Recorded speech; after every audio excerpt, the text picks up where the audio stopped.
예배 시간이 됐습니다. 다 같이 묵상기도 드림으로 주일 오전 예배 시작하겠습니다.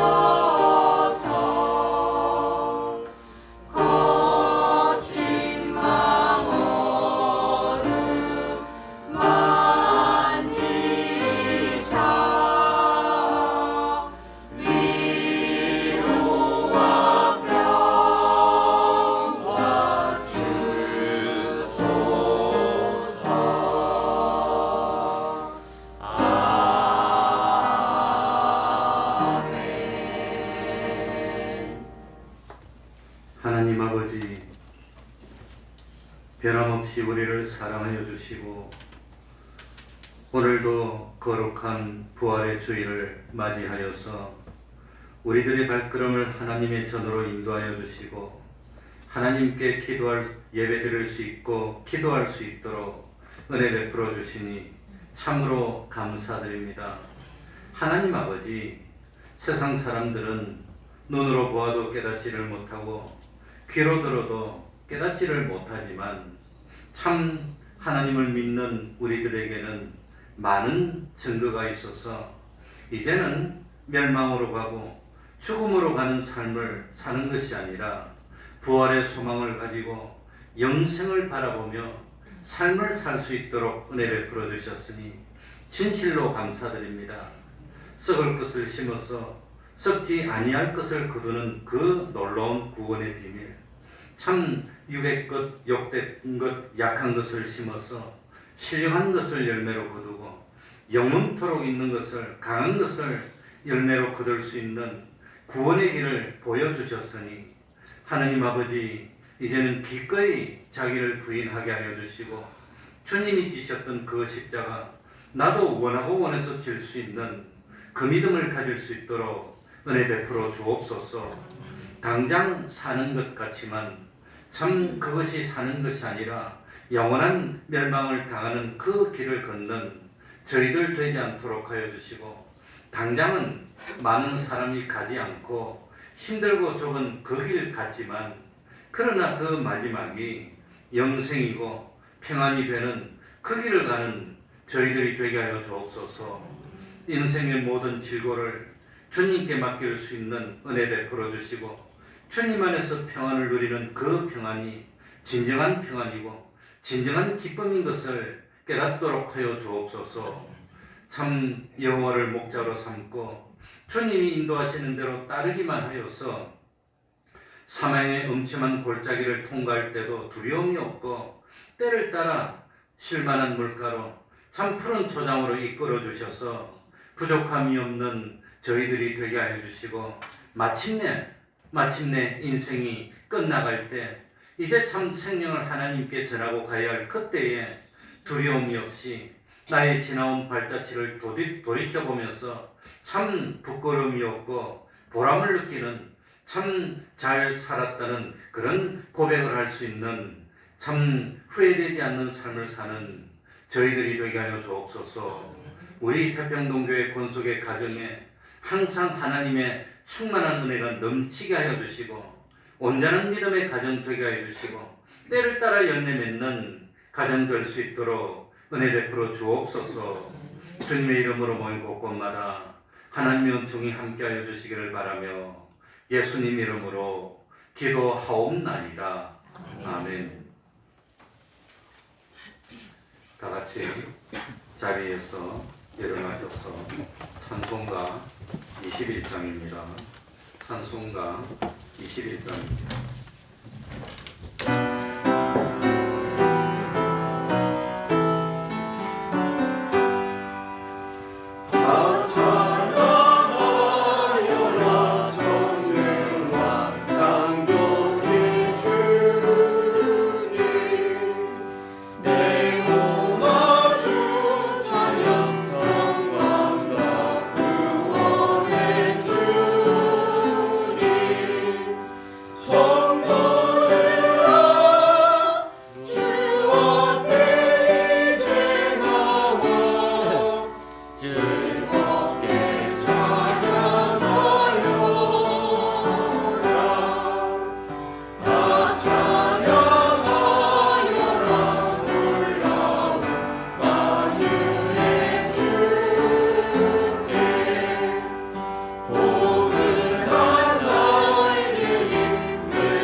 사도신경으로 신앙 고백하겠습니다. 전능하사 천지를 만드신 하나님 아버지를 내가 믿사오며 그 외아들 우리 주 예수 그리스도를 믿사오니 이는 성령으로 잉태하사 동정녀 마리아에게 나시고 본디오 빌라도에게 고난을 받으사 십자가에 못 박혀 죽으시고 장사한 지 사흘 만에 죽은 자 가운데서 다시 살아나시며 하늘에 오르사 전능하신 하나님 우편에 앉아 계시다가 저리로서 산자와 죽은 자를 심판하러 오시리라. 성령을 믿사오며 거룩한 공회와 성도가 서로 교통하는 것과 죄를 사하여 주시는 것과 몸이 다시 사는 것과 영원히 사는 것을 믿사옵나이다. 아멘. 자리에 앉으셔서 찬송가 151장입니다. 찬송가 151장입니다.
교동문 62번입니다.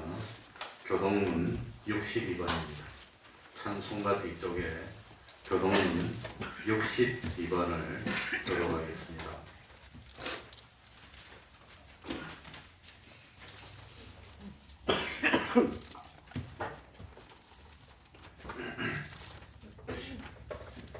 교독합니다. 하나님께서 사망의 고통을 풀어 살리셨으니 이는 그가 사망에게 영향을 줄 수 없었습니다. 우리 주 예수 그리스도로 말미암아 우리에게 이김을 주시는 하나님께 감사하노라. 예수께서 친히 그 가운데 서서 너희에게 평강이 있을지어다 하시니 저희가 놀라고 무서워하여 그 보는 것을 영으로 생각하는지라. 예수께서 가라사대 어찌하여 두려워하며 어찌하여 마음에 의심이 일어나느냐. 내 손과 발을 보고 나인 줄 알라. 나를 만져보라. 영은 살과 뼈가 없어되 너희 보는 바와 같이 나는 있느니라. 그리스도께서 죽은 자 가운데서 다시 살아 잠자는 자들의 첫 열매가 되셨도다. 예수께서 가라사대 나는 부활이요 생명이니 나를 믿는 자는 죽어도 살겠고 살아서 믿는 자는 영원히 죽지 아니하리라. 아멘. 이제 성가대 찬양이 있겠습니다.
이 시간에는 김진환 집사님 예배를 위해서 기도해 주시겠습니다.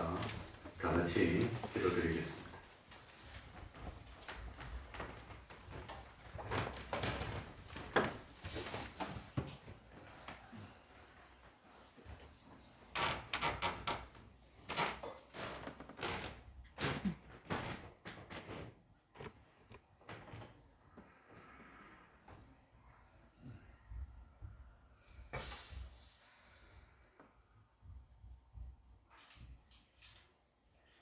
사랑과 은혜가 풍성하신 아버지 하나님, 감사를 드립니다.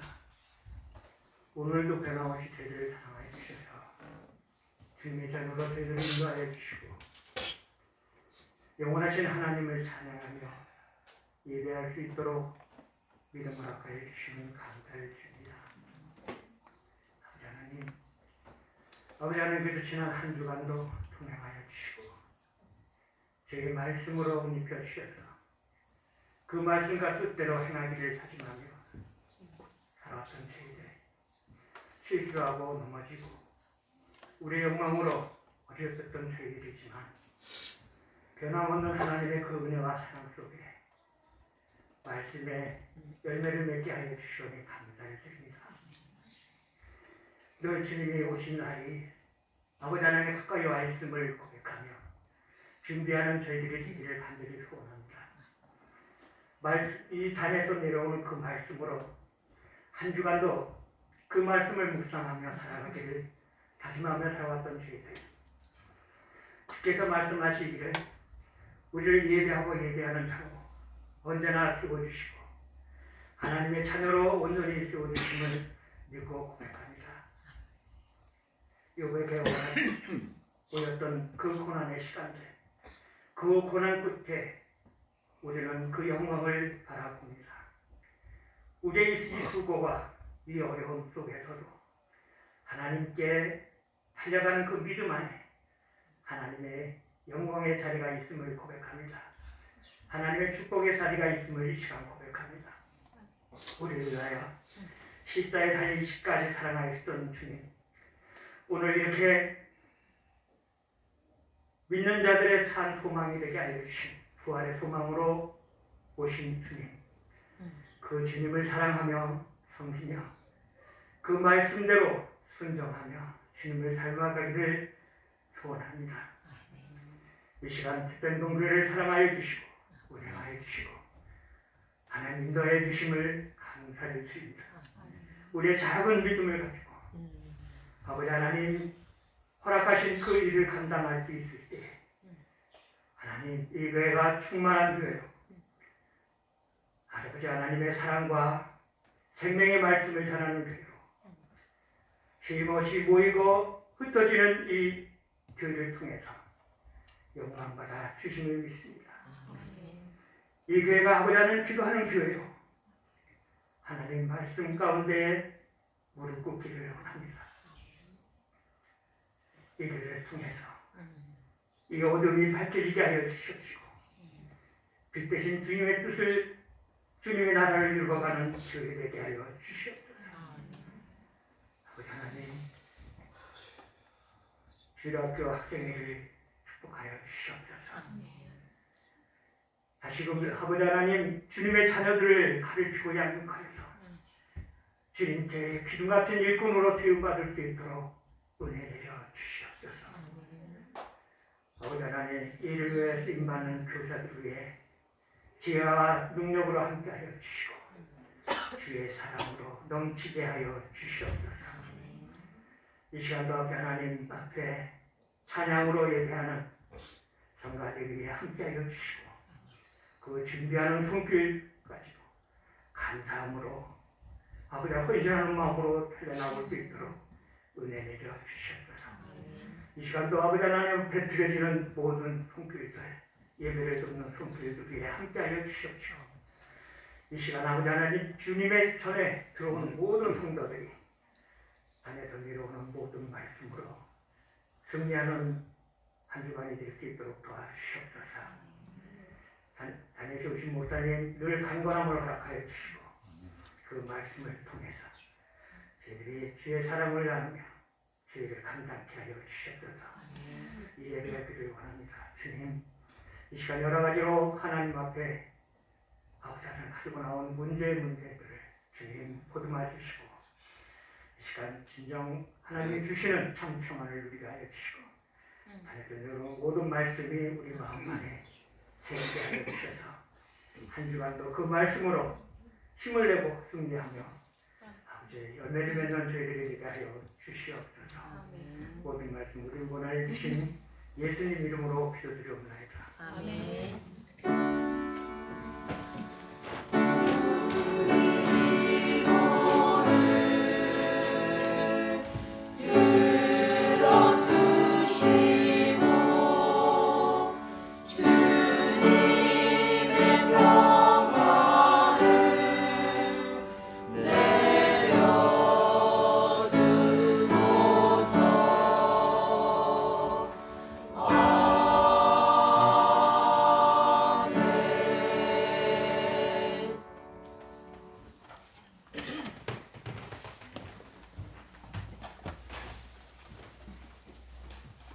하나님의 말씀은 요한복음 20장 11절입니다. 요한복음 20장 11절입니다.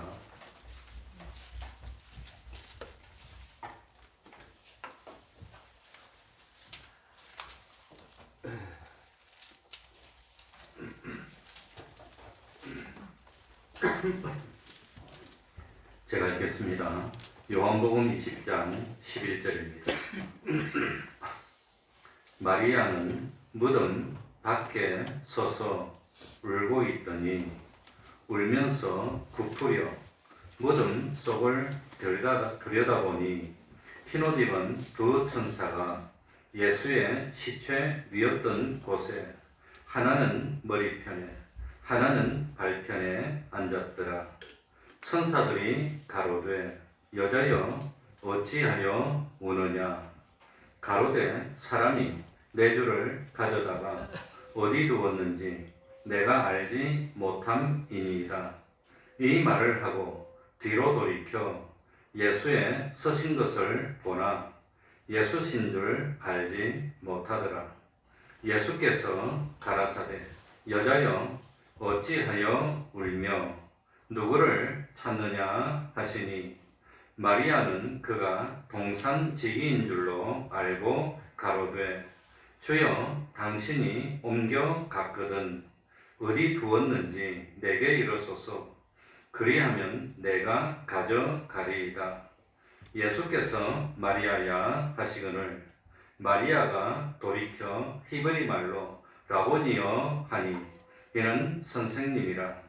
예수께서 이르시되 나를 만지지 말라. 내가 아직 아버지께로 올라가지 못하였노라. 너는 내 형제들에게 가서 이르되 내가 내 아버지 곧 너희 아버지 내 하나님 곧 너희 하나님께로 올라간다 하라 하신대. 막달라 마리아가 가서 제자들에게 내가 주를 보았다 하고 또 주께서 자기에게 이렇게 말씀하셨다 이러니라. 아멘.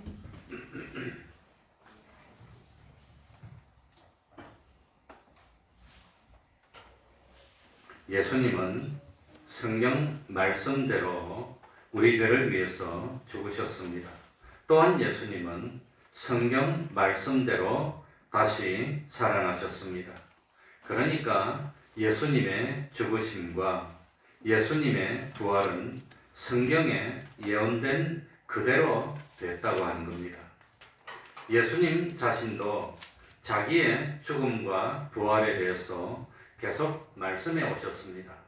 마태복음 16장 21절 이때로부터 예수 그리스도께서 자기가 예루살렘에 올라가 장로들과 대제사장들과 서기관들에게 많은 고난을 받고 죽임을 당하고 제3일에 살아나야 할 것을 제자들에게 비로소 가르치시니. 그러니까 예수님이 죽으시기 전에 내가 장차 어떻게 된다는 걸 알고 있었을까요? 몰랐을까요? 알고 있었습니다.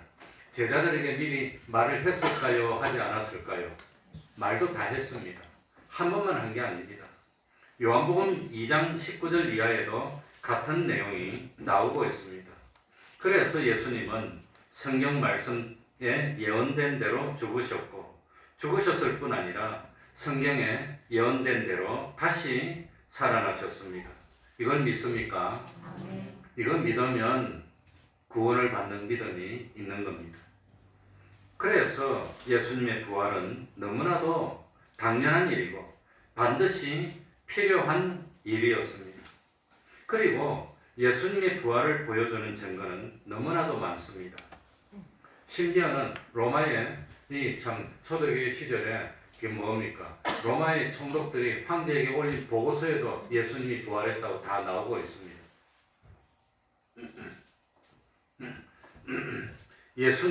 예수님을 장사한 무덤에서 돌이 옮겨졌습니다. 돌이 옮기는 게 가능할까요? 가능하지 않을까요? 돌을 옮겨놓지 못하도록 황제에 봉인을 하는 겁니다. 낙으로 딱 봉인해서 이거 떨어지면 그건 참 난리 나는 겁니다. 황제 명을 어기는 겁니다. 그러고 봉인하고 도장을 찍고 그 다음에 로마의 군인들이 지키고 있습니다.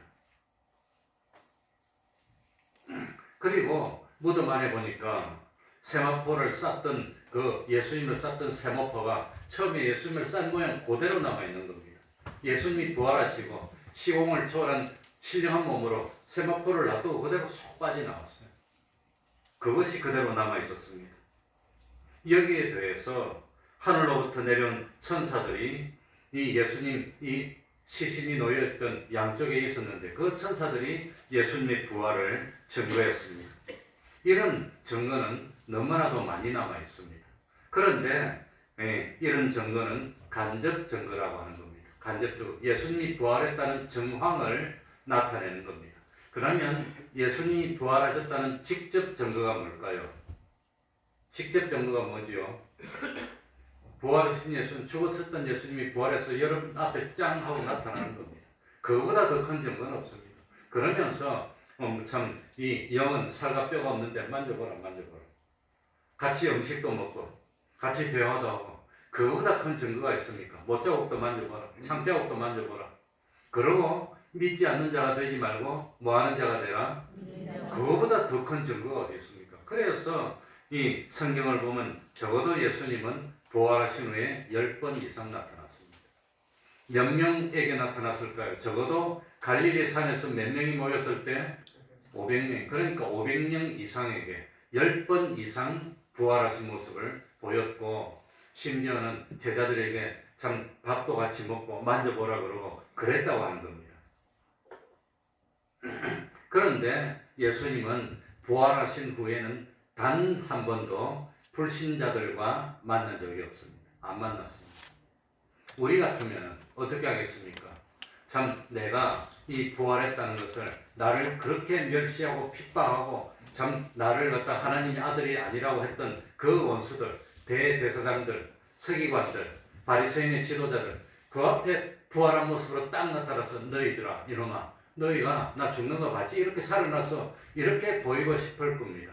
나 같으면 그랬을 것 같아. 쏙 좁은 신목사 같으면 그랬을 것 같아. 너희들이 죽인 너희들이 살아났어 이놈들아. 이러면 그냥 기절할 건데. 그런데 예수님은 그러지 않으셨다고 하는 겁니다. 왜 그랬을까요? 왜 그랬을까요? 그 대답이 누가복음 16장 31절에 나옵니다.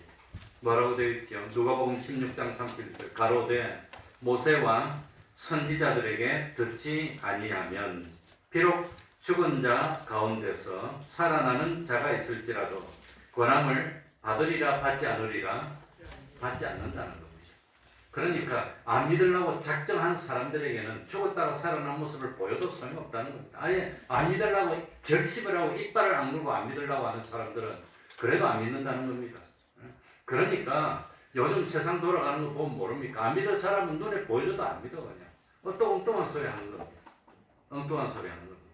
그러니까 참 죽은 예수님을 본 그 사람들은 믿었다고 양심은 다 인정하겠지만 주변에 있는 다른 사람들은 헛것 봐놓고 헛소리 하지 마라. 막 협박하고 핍박하고 그럴 겁니다. 너 그따구 말하지 마라. 그럴 거예요. 그러니까 보여줄 필요가 없다는 겁니다. 보여줘도 소용없다는 겁니다.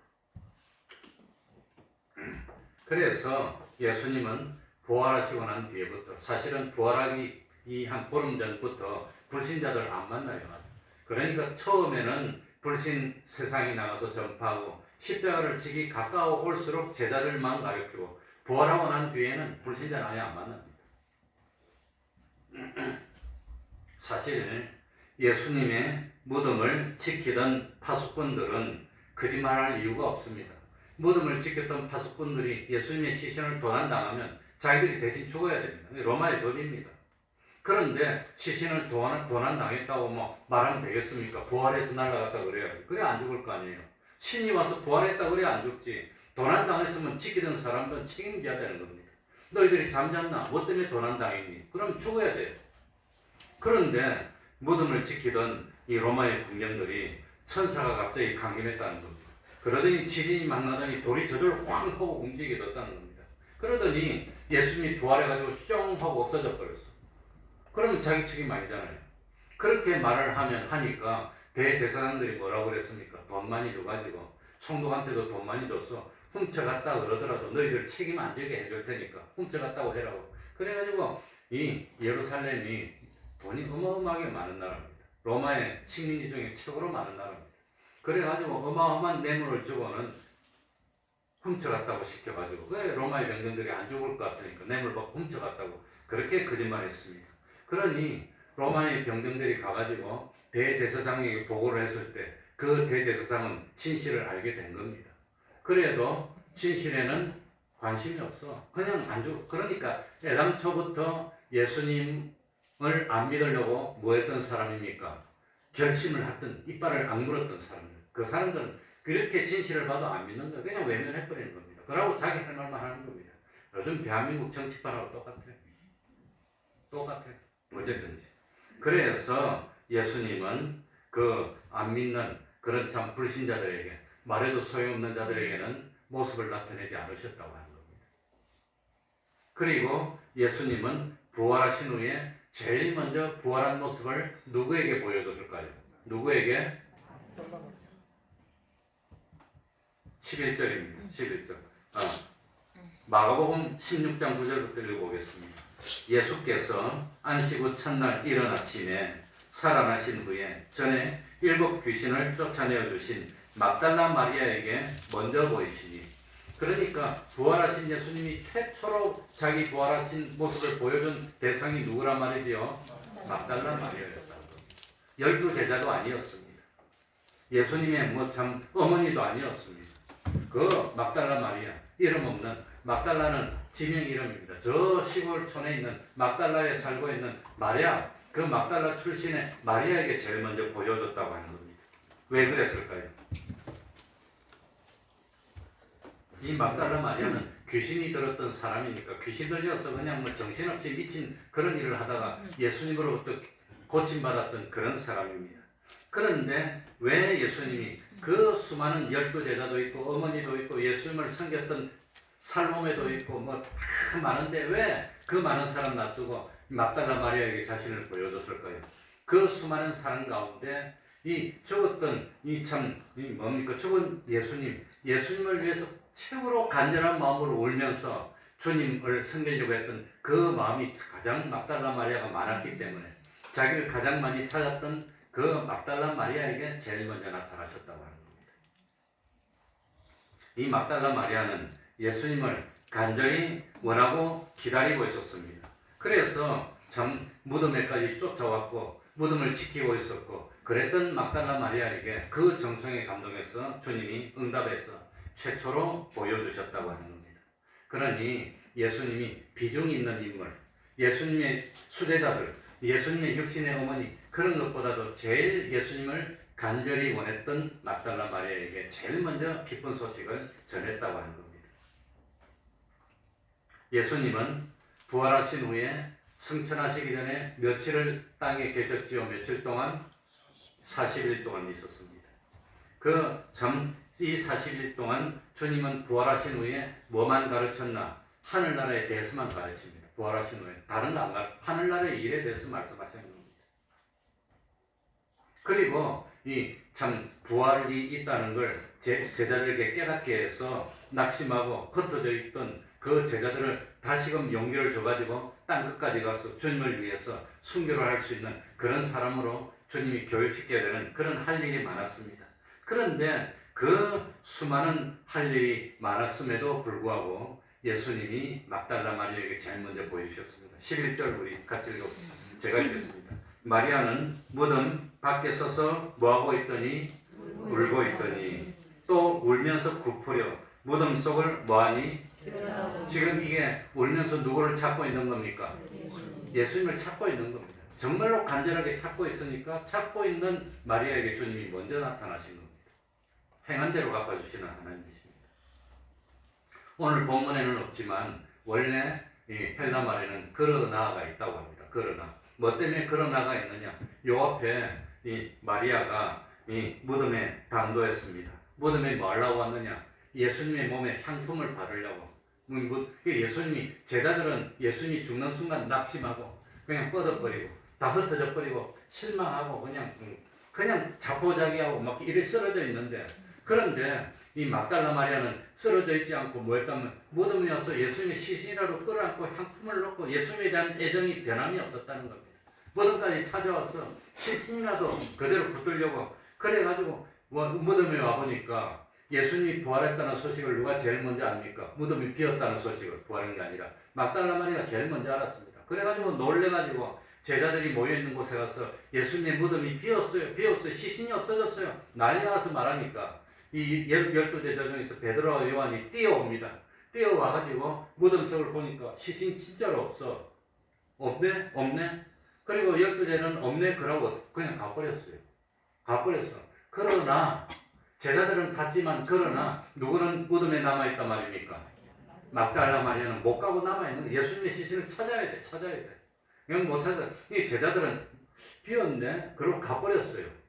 그런데 이 막달라 마리아는 울면서 못 가는 겁니다. 떠나지를 못하는 겁니다. 주님의 시신을 찾아야 돼. 안 그러면 못 살 것 같아요. 그냥. 그래가지고 찾으려고 그냥 무덤 밖에서 울고 구풀에 보면서 울고 밖에서 울고 구풀에 보면서 울고 자꾸 이렇게 울고 있는 겁니다. 그래서 11절에는 울다는 동사가 2번이나 나옵니다. 통곡하고 있습니다. 주님이 어디 갔습니까? 계속해서 울었습니다. 이 막달라 마리아는 왜 울었지요? 주님의 시신이 없어졌어. 시신을 누가 가져갔을까? 시신이라도 찾아야 되는데 그러면서 막 우는 겁니다. 그냥. 막 우는 겁니다. 그런데 사실은 이미 예수님은 뭐 했지요? 부활했어요. 부활했으니까 울어야 됩니까? 웃어야 됩니까? 지금 웃고 막 기뻐해야 될 텐데 계속 울고 있으니까 답답한 거예요. 그래서 12절 보시기 바랍니다. 흰 옷을 입은 누구가? 천사가 예수의 시체되었던 곳에 하나는 머리편에 하나는 발편에 앉았더라. 이 모습을 보니까 뭐가 생각나느냐 하면은 그 하나님의 상징인 법궤가 있습니다.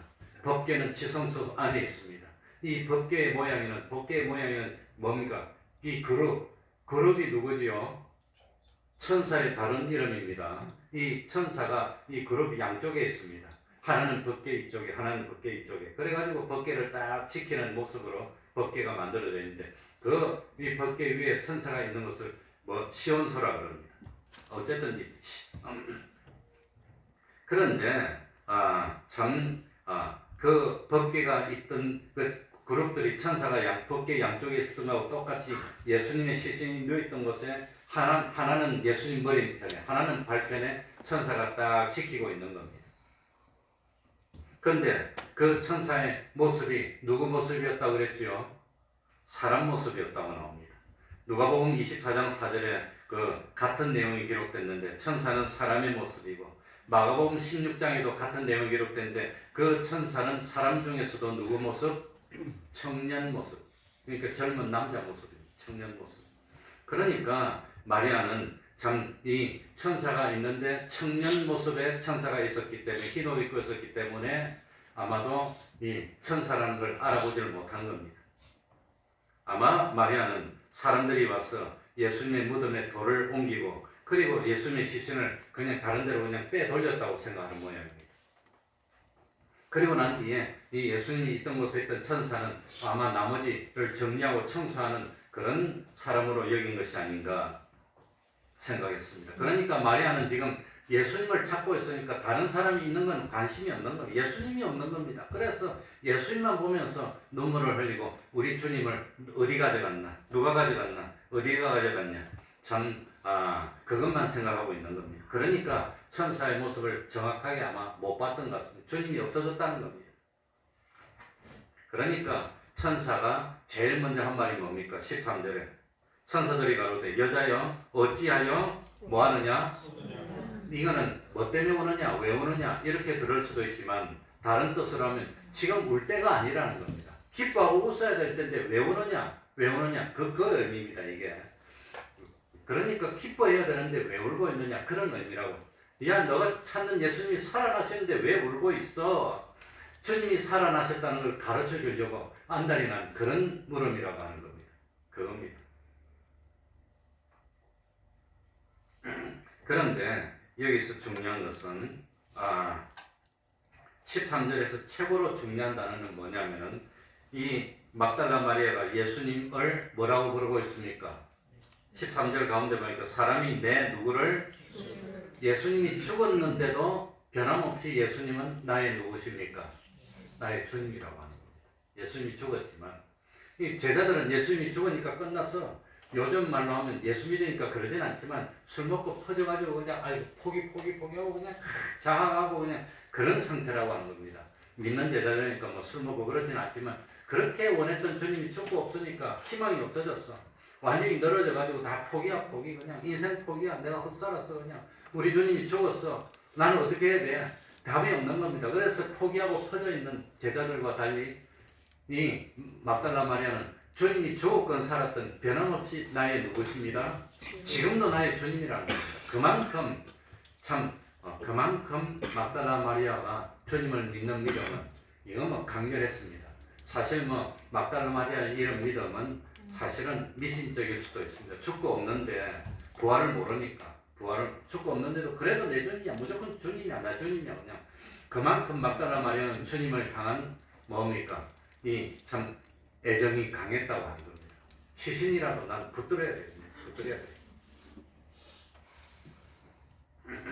그만큼 그러니까 이 막달라 마리아는 이 예수님의 제자들과 대조하잖아요. 예수님의 제자들은 포기하고 자포자기하고 늘어져 있고 그냥 막 물고기나 잡으려 하고 그냥 힘들어하는데 막달라 마리아는 죽었지만 그래도 주님의 시신에 향품 넣고 그래도 내 주님이야. 그래도 시신 찾으려고 눈물을 흘리고 그래 간절함이 있었다고 하는 겁니다. 지금 막달라 마리아는 뭘 찾고 있지요? 예수님의 시신을 찾고 있는데 그런데 예수님을 시신을 찾고 있는 막달라 마리아에게 예수님의 시신이 나타났습니까? 살아계신 예수님이 나타납니까? 살아계신 예수님이 쫙 나타나니 얼마나 좋겠어요. 우리 주님은 우리에게 낙심을 주는 주님이 아닙니다. 안 보인 대신 나타나면서 죽은 시신으로 나타나신 게 아니라 살아계신 주님으로 나타나셨으니 얼마나 감사합니까? 14절에 이 말을 하고 뒤로 돌이켜 예수의 서신 것을 보나 예수신 줄 알지 못하더라. 그러니 이 막달라 마리아 뒤에 이미 예수님이 나타났어. 그러니까 천사들이 왜 오느냐 하고 주님이 살아나셔서 그 말을 하고 싶은데 주님 뒤에 쫙 나타난 겁니다. 그러니까 그 말을 못했고 그래서 막달라 마리아가 인기척을 느꼈는지 천사들이 뒤를 보라고 이렇게 가르쳤는지는 모르지만 짠 보니까 주님이 나타나 있는 겁니다. 그런데 중요한 것은 주님을 알아보지를 못했어요. 뭐 때문에 알아보지 못했을까? 퀴즈입니다. 왜 알아보지 못했지? 대과는? 뭐 때문에 못 알아봤을까? 이거 알면 선물 하나 줘. 선물 줘. 왜 알아보지 못했지? 아는 사람. 아영이 옆에 선물 하나 줘. 뭐 때문에 못 알아봤냐? 대답이 마가복음 16장 12절에 나옵니다. 마가복음 16장 12절. 그 후에 저희 중 두 사람이 걸어서 시골로 갈 때에 예수께서 저희에게 나타나시니 어떤 모양으로 나타나시니? 다른 모양으로 나타나시니 부활하기 전하고 부활하고 난 뒤에는 다른 모양으로 나타나. 벌써 신령한 몸으로 변화됐다는 겁니다. 다른 모양으로 나타났기 때문에 알아보지를 못했던 겁니다. 다른 모양. 예전에 봤던 그 모습이 아니라고 하는 겁니다. 모습이 변했어. 신령한 모습으로. 그래서 참 이 뭡니까? 시골로 내려가던 두 제자가 예수님을 보면서 예수님과 대화하면서도 못 알아보는 겁니다. 다만 부활하신 다음에는 주님이 예전의 모습으로 자신을 나타내셨을 때만 알아봤다고 하는 겁니다. 그러니까 뭐 아무튼 어떤 변화된 모습인데 어떤 모습인지는 모르겠지만 이 보통 그냥 책 봐서는 옛날에 그 예수님의 모습을 못 알아봤다는 겁니다. 제자들도 3년이나 같이 있었던 제자들도 그래서 갈릴리 바다에서 물고기를 잡던 제자들도 주님이 나타나신데 못 알아봐서 자기를 나타내시니까 그때야 예수님인 줄 알아봤다고 하는 겁니다. 이 주님이 나타나서 자기를 알아보지 못하던 막달라 마리아에게 뭐라고 말씀하셨지요? 부활하신 주님이 최초로 하신 말씀이 여기 15절에 나타납니다. 15절입니다. 예수께서 가라사대 여자여 어찌하여 뭐하며 울며 또 누구를 찾느냐 하시니 마리아는 그가 누구인 줄로 동산직인 줄로 알고 가로되 주여 당신이 옮겨갔거든 어디 두었는지 내게 이르소서 그리하면 내가 가져가리이다. 그러니까 이 막달라 마리아는 마태복음 27장 57절 이하에 보면은 이 아리마대 부자 요셉이 예수님을 장사 지낼 때 동굴 밖에서 다 쳐다보고 있었어요.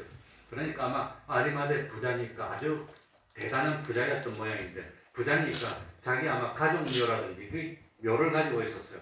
그런데 묘를 가지고 있으면 묘지기가 있어요. 묘지기. 우리도 제가 어릴 때 다니던 교회가 묘지를 가지고 있었는데 그 묘지를 지켜주는 묘지기가 거기 살고 있어요. 집을 딱 가지고.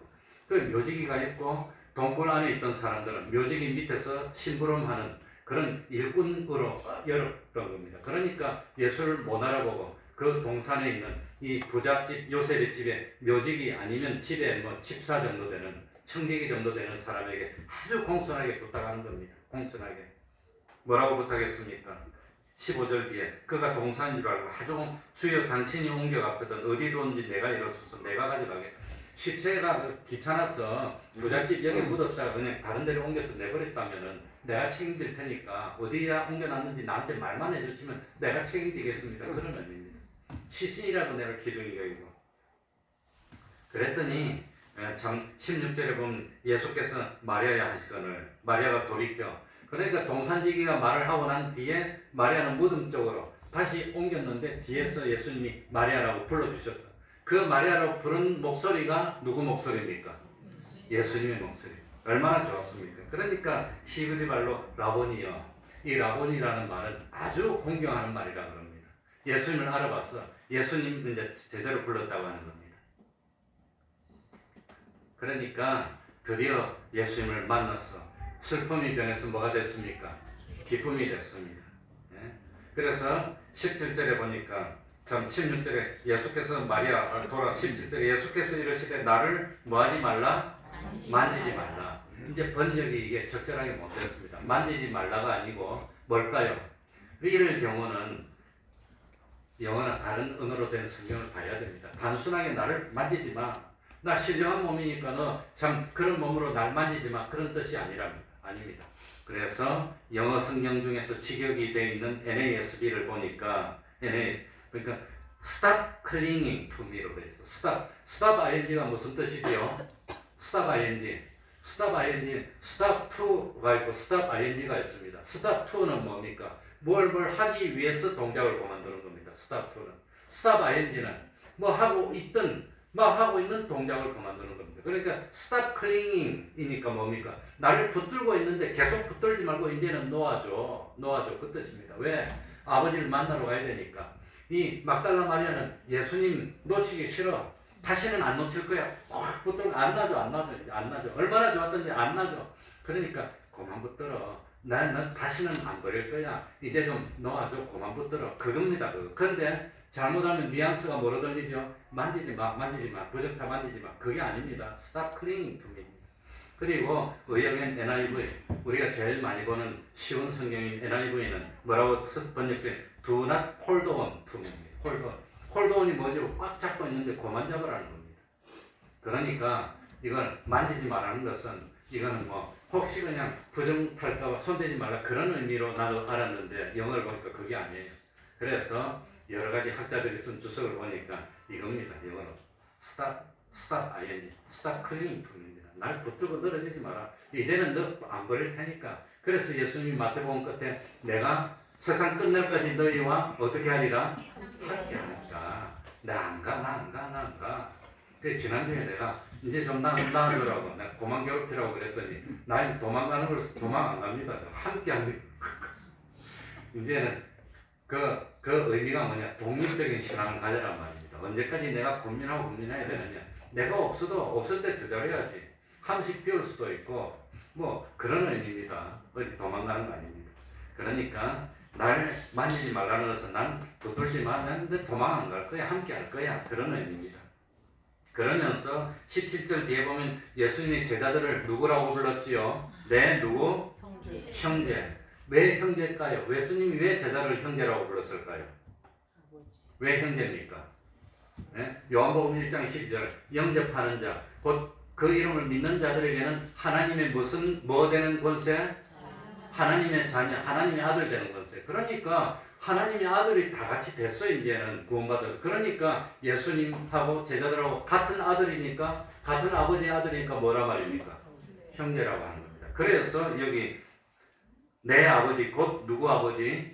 너희 아버지. 그러니까 내 아버지고 너희 아버지니까 형제 아닙니까? 구원받아서 같이 하늘나라, 같이 아버지 집에 영원토록 살 거니까 이제는 형제라고 불러줬으니 얼마나 사랑입니까? 제자들은 다 낙심해가지고 다 엎어져 있고 그냥 쓰러져 있고 포기하고 있고 될 대로 되라 하고 그러고 있지만 주님은 그 제자들을 형제라고 다독이 주는 겁니다.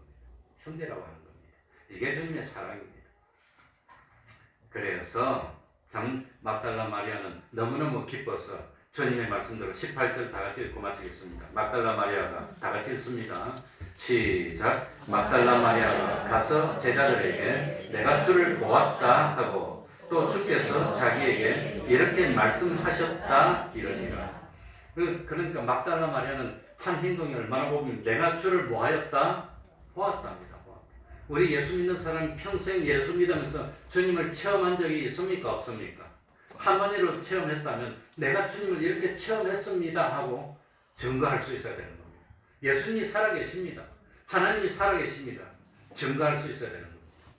그리고 주님이 나에게 이렇게 말씀하셨습니다. 증거하는 겁니다. 주님이 나에게 이렇게 말씀하셨습니다. 그래서 기록한 것이 복음서라고 하는 겁니다. 성경이라고 하는 겁니다. 그러니까 우리도 참 마리아가 본 것을 가서 그대로 증거하였듯이 참 예수님이 부활하셨습니다 하는 걸 증거하고 주님이 이렇게 말씀하셨습니다. 주님의 말씀만 들으면 인생의 문제가 해결되고 영생을 얻는데 두려움 없이 믿으시기 바랍니다 하고 증거하는 우리가 되어야 되겠습니다. 그래서 이 부활절은 변한 날입니다. 슬픔이 변해서 뭐가 됐지요? 한없는 기쁨이. 죽은 줄 알았는데 살아계셔. 이게 부활이라고 하는 겁니다. 이게 기독교입니다. 그러니까 우리도 부활하신 주님을 증거하는 삶을 살 수 있도록 해달라고 통성으로 기도드리십니다.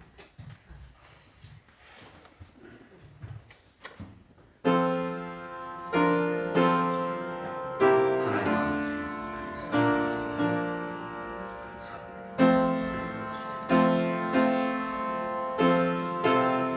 주님이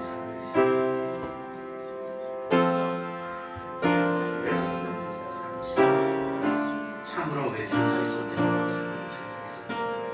죽어도 살리라. 하나님 아버지여 구하소서.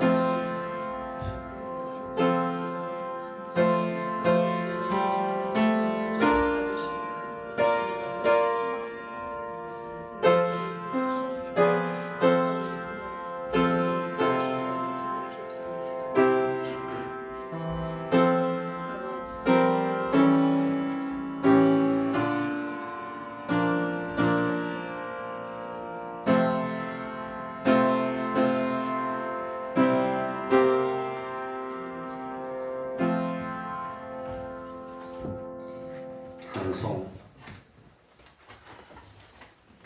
올리겠습니다. 155장입니다.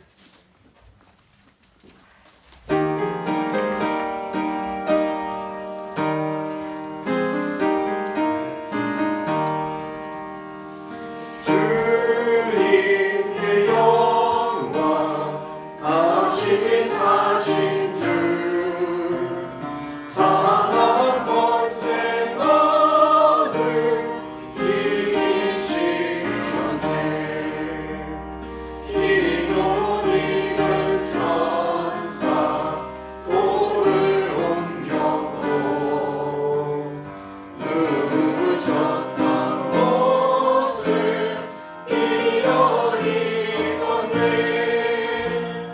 주님이 영광 다시 사신 주 사망 권세 모두 이기시었네. 부활의 주님 나타나시사 두려움과 의심 물리치셨네. 주의 교회 기뻐 찬송하여라. 다시 사신 주님 죽음 이겼네. 주님이 영광 다시 사신 주 사망 권세 모두 이기시었네. 생명의 임금 영광의 주님 주님 없는 삶은 어떨 뿐이야. 주의 사랑으로 세상 이기고 요난 건너오냐 가게 하소서. 주님이 영광 다시 사신 주 사망 권세 모두 이기시었네. 71장 1절 찬송하면서 하나님께 헌금드리겠습니다.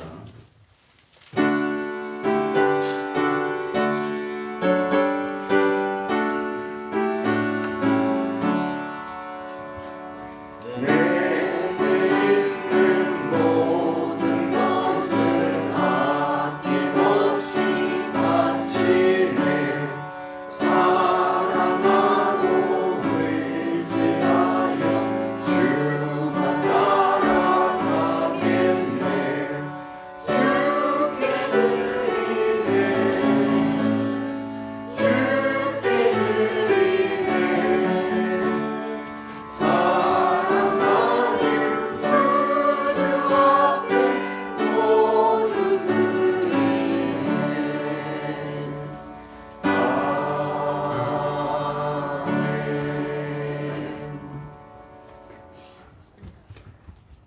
자녀 가정들마다 가정예배 드리는 믿음 주셔서 감사합니다.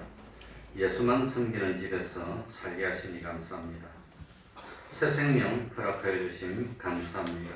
의인의 길을 걷는 아이가 되게 하여 주옵소서. 우리 신동이가 지금 아기를 가졌습니다. 한 달 넘었다 그럽니다. 감사합니다. 위로의 주님, 주님 계시는 평안과 주님 주시는 평안과 주님 닮아가기를 다하는 자녀 되게 하심을 감사를 드립니다.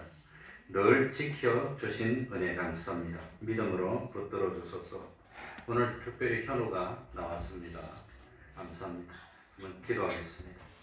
하나님 아버지, 부활의 주님을 주일을 맞이하여서 하나님 앞으로 불러주시니 감사합니다. 참 자녀들 가정이 믿음의 가정 되게 하여 주시고 주님만 섬기는 가정 될 수 있도록 하여 주옵소서. 이 참 부활의 절기를 맞이하여서 또 이렇게 새 생명 주시니 감사합니다. 참 하나님의 사람이 될 수 있도록 은혜 베풀어 주옵소서. 위로하여 주시고 주님 평안 주시니 참 하나님 닮게 하여 주옵소서. 참 붙들어 주시니 감사드립니다. 오늘 특별히 또 이렇게 결심하고 또 참 임경희 성도님이 하나님 앞에 나왔습니다.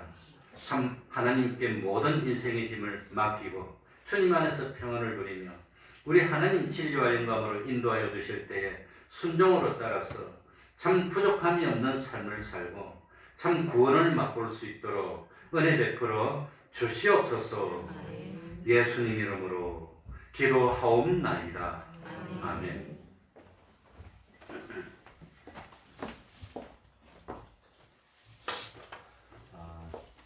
코로나 때문에 우리가 매년 봄에 한 번 집회 또 여름에 한 번 집회 이렇게 2번을 했는데 3년 동안 하지를 못했습니다.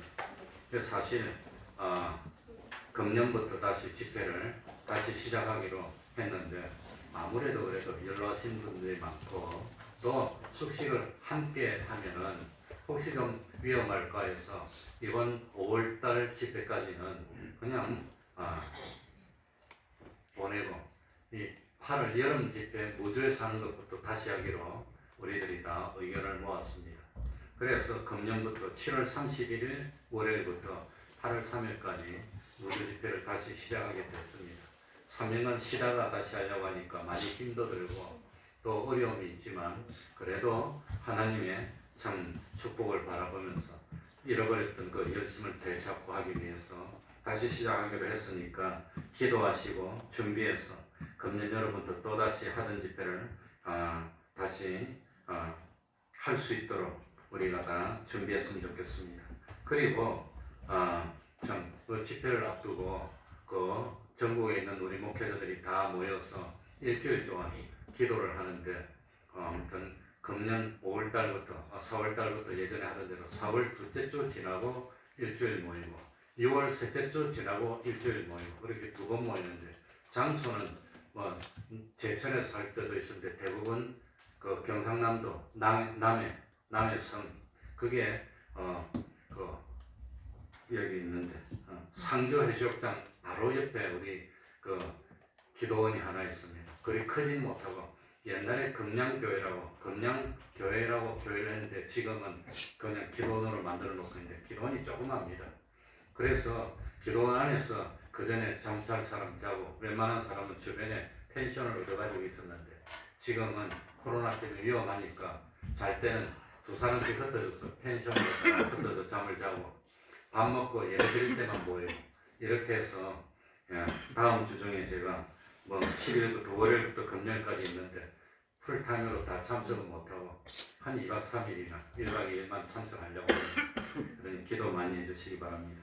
그래서 기도하고 또 6월달에 한 번 더 기도하고 이제 무주 수련회는 작년부터 아마 다 손님을 받고 하긴 했습니다.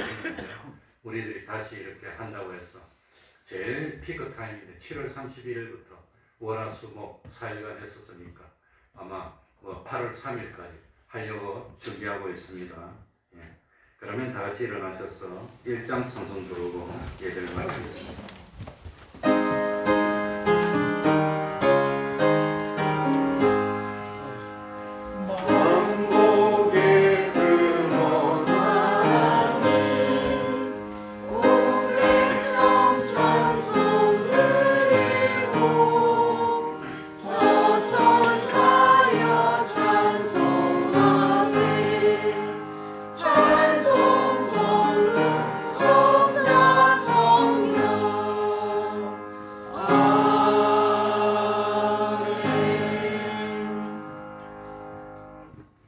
우리 주 예수 그리스도의 은혜와 하나님 아버지의 사랑하심과 성령님의 교통하심이 항상 함께하기를 축원하옵나이다.